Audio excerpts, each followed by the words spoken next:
CPM 30 साल तक राज किया हम लोग का ऊपर, मेरा बाप को मार दिया,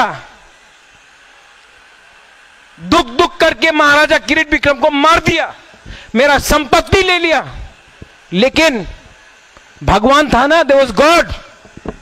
खाने के लिए कभी भूखा नहीं रहा मैं, स्कूल गया, कॉलेज गया, पैसा था।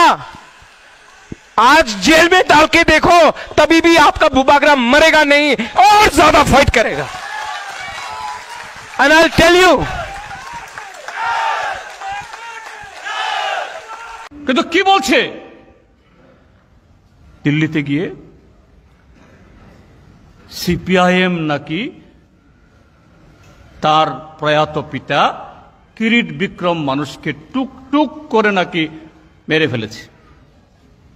দেশে আইন আছে তো, যদি সিপিআইএম যদি এই ত্রিপুরাজ্যের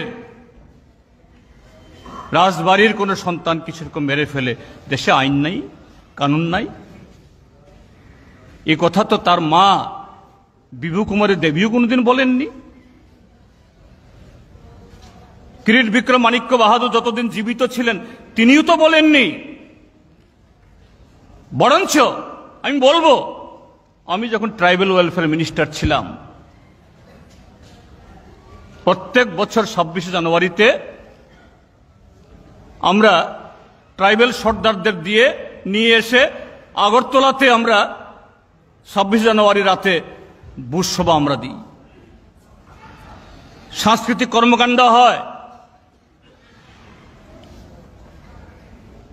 প্রয়াত কিরিট বিক্রম মাণিক্য কিশোর তিনি প্রাক্তন একজন সাংসদ হিসাবে তাকেও আমন্ত্রণ করা হয়, তিনি আসতেন, আমাদের মঞ্চে বসতেন, बोलतें আমাকে, जितन बाबू आप बहुत अच्छा काम कर रहा है। वामफ्रंट गवर्नमेंट हमारा ट्राइबल के लिए ये रिमोट एरिया में स्कूल खोला है, रास्ता किया है।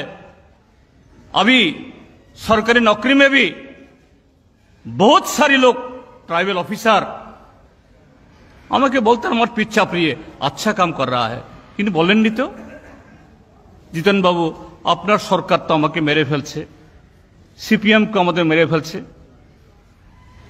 বরঞ্চ সিপিএম এর আমলে, বামফ্রন্টের আমলে কিরিট বিক্রম মাণিক্য বাহাদুর তিনি কংগ্রেস দলের প্রাক্তন সাংসদ হয়েও, রাজনৈতিকভাবে আমাদের বিরোধী হয়েও